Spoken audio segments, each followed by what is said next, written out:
कधीच नाही चुकणार तुमचे फेवरेट टीव्ही शोज झी5 सोबत, तेही एकदम फ्री। ओ मोठे मालक,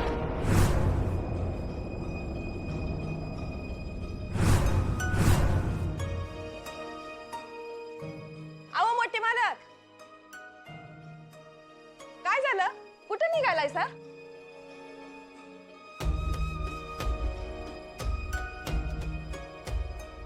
एक, दोन, तीन, चार, पाच। हे काय? मांजर आडवी आल्यानंतर 5 पावलं मागं जायचं असतं ना, म्हणून। हाय का आता? अहो मी एवढं प्रेमानं बोलतेय तुमच्याशी आणि तुम्हाला वाकडं तर शिरायचं एक कशी? मिनिट। एक तर तू माझ्याशी बोलायला येत जाऊ नकोस, आणि त्यातनं चुकून सुद्धा प्रेमानं वगैरे बोलत जाऊ नकोस, ते जास्त धोकादायक आहे। मला बी काय हाऊस नाही मोठे मालक, हे समजा ताईसाठी करावं लागतंय, मला घरच्यांची काळजी घ्यावी लागते मला। अच्छा, घरातल्या माणसांची पिळवणूक करण्याला तुमच्या खानदानामध्ये काळजी घेणं असं म्हणतात का? चल बाजूला, मला जाऊ दे। अहो तेच तर विचारायला, कुठं निघालायसा? माझ्या प्रत्येक गोष्टीचा मी तुला जाब द्यायचा नाही सांगत। चल ठीक आहे, मी ताईला तसं सांगते। जा, सांग जा। ठीक आहे। आता हिने भुवनेश्वरी समोर जाऊन गळा काढला तर ती काहीतरी काड्या काढणार, मला घराच्या बाहेर नाही पडू देणार। ऐके,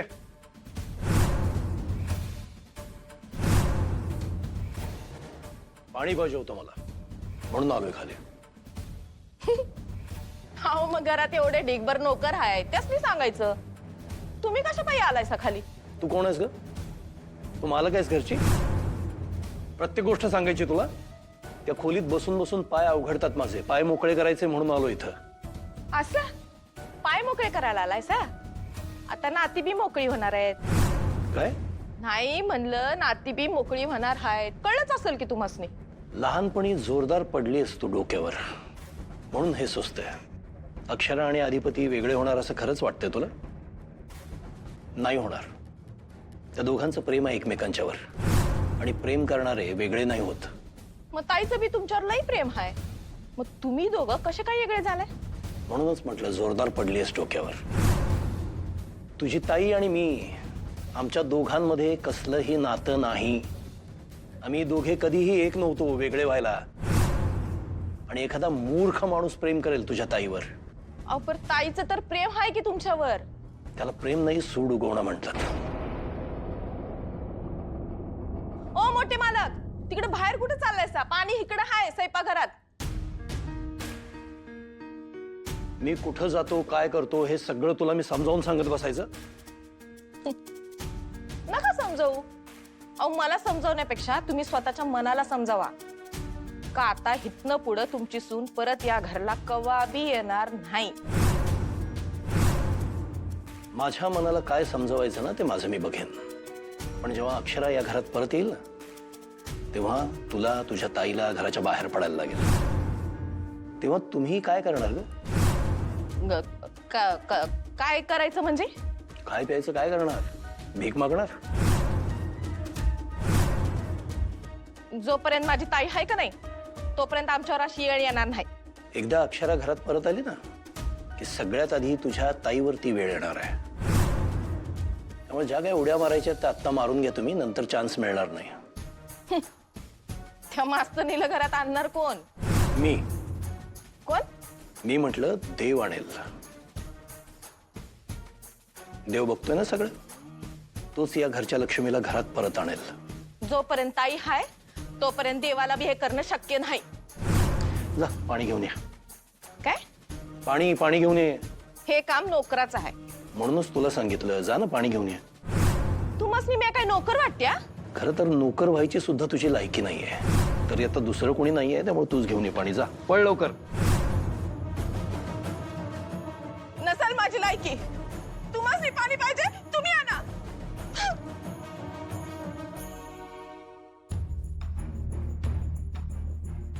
हे आधी सुचायला हवं होतं।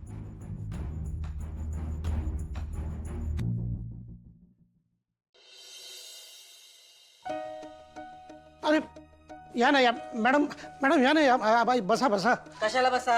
हा, काय एवढं काम काढलंय? सकाळपासून फोनवर फोन करायलाय. नाही हो, ते फक्त शैक्षणिक दिंडीचं. अजून आहेच का ते? हा, मला सकाळी सांगितलेलं कळत नाही वय? काय नाही काढायची दिंडी बिंडी.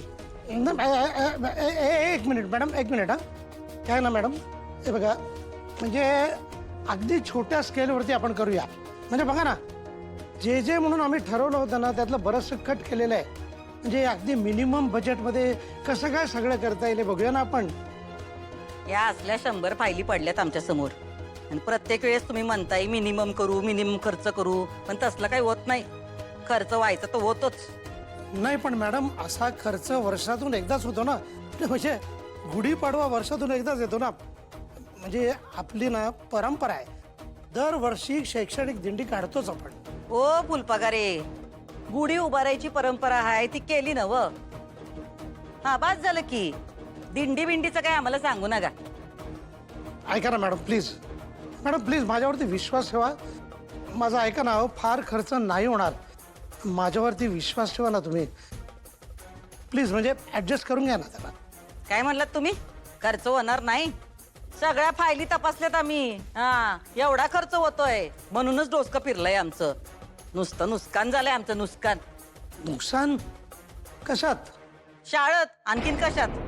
आम्ही एवढे उद्योगधंदे करतो, सगळे धंदे आमचे प्रॉफिट मध्ये आहेत, पण ही शाळा काय आम्हाला प्रॉफिट देत नाही.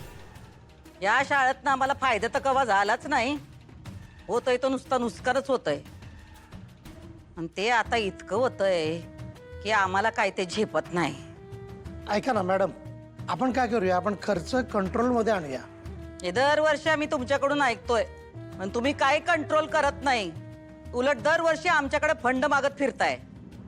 आज काय ते दिंडी आहे, आज काय ती शिबिर आहे, आज काय गॅदरिंग आहे. बाद झाला ते सगळं. नाही नाही, काय ना मॅडम, आपण हे सगळे कार्यक्रम अशासाठी राबवतो की आपल्या शाळेचं अजून नाव होईल, अजून ऍडमिशन्स येतील. काय ना ग ती ऍडमिशन बिडमिशन. बाद झालं आता.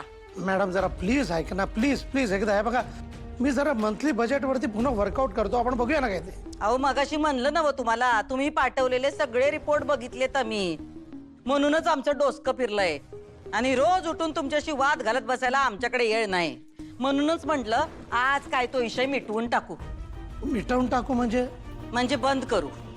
बंद करू म्हणजे मला काही कळलेलं नाहीये. काय हरकत नाही, आम्ही आहोत ना इथं तुम्हाला समजवायला. काय? आमचा निर्णय. काय निर्णय आहे? आम्ही ही शाळा बंद करणार. उद्याच्या उद्या इथून तुमचं जे काही सामान असेल ते हलवा आणि एक नोटीस काढा. समजा शिक्षकांना वाटा, म्हणावं आता उद्यापासून या शाळेत येण्याचे कष्ट घेऊ नका, कारण आता ही शाळा बंद होणार आहे. आम्ही या शाळेला मोठं टाळं लावणार आहोत. झी5 ॲप डाउनलोड करा आणि पहा सर्व एपिसोड्स एकदम फ्री.